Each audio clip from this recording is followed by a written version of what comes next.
Hey YouTube, welcome to another episode of News in 2 Minutes, bringing you the news that you need to know every day. Let's begin. According to multiple news agencies, an expertly trained 6-man SWAT team showed up at the Navy Yard building while the shooter, Aaron Alexis, was still actively firing on his victims, but was turned away by U.S. Capitol Police for unknown reasons. The department has filed for an investigation into the reports, which are quickly being pushed out of the eyes of independent media.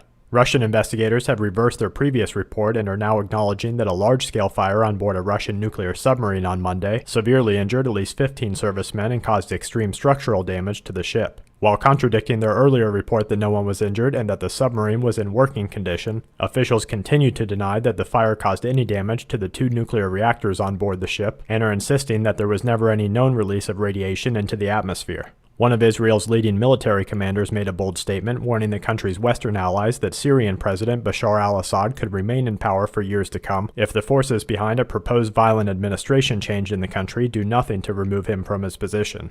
In related news, the Pentagon has created a plan to train and equip those that they consider moderate Syrian rebels in what will become the U.S. military's first direct contact with the country's opposition forces, and in a move that will take the current role of training mostly out of the hands of the CIA. Iranian authorities freed a number of the country's most well-known political prisoners on Wednesday as the country's president makes his way to America to take part in the annual meeting of the United Nations General Assembly, where members will be discussing the country's nuclear program. Researchers at the University of Exeter have released a study showing that nearly all oceanic mixing, which transfers carbon dioxide from the atmosphere to the deep sea and plays a large role in climate change, happens over undersea mountains in the Drake Passage and points to a continued change in Earth's weather systems. TEPCO is continuing to report steam venting from the Fukushima nuclear power plant, leading independent nuclear researchers to believe that an unrestricted nuclear chain reaction may be taking place. Noting the inability to scale back the country's bond buying program in a time of economic slowdown, the Federal Reserve refused to slow down what is becoming an increasingly dangerous stimulus program. And to wrap things up, Saudi Arabia is establishing mobile health units to try and contain the spread of MERS at the Hajj gathering. The toll in Mexico's widespread flooding has increased. India is continuing to deal with nationwide poverty, and a 5.5 in the Northern Mariana Islands as well as a 5.4 in Papua New Guinea complete today's Quake Watch. And that's it for this episode of News in 2 Minutes. Check back tomorrow for more news that the aware need the most.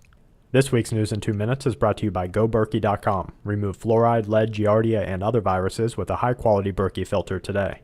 And SQMetals.com for all your precious metal needs.